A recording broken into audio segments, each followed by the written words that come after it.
Girlfriend একটা আযাব। সময় যাবে, মেধা যাবে, হায়াত যাবে, টাকাও যাবে, আর জীবনও চলে যেতে পারে।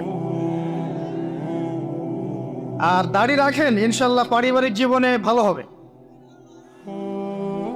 দাড়ি দেখেন,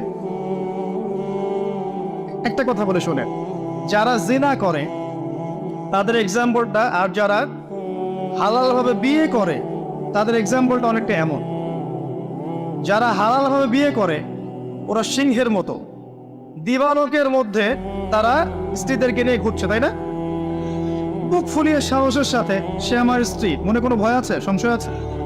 তার চলাটা আলোর নিচে, সানশাইন ডে লাইটের নিচে, সে বুক ফুলিয়ে সিংহের মতো ওয়াইফকে নিয়ে হাঁটছে বা ঘুরছে। আর যারা জিনা করবে দেখবে তাদের চরিত্র হচ্ছে ইঁদুরের মতো। ইঁদুর দিনের বেলা, রাতের এই দিনের আলোর মধ্যে কিন্তু সে কাজ করতে পারে না, সে রাতের অন্ধকারে কাজ করে।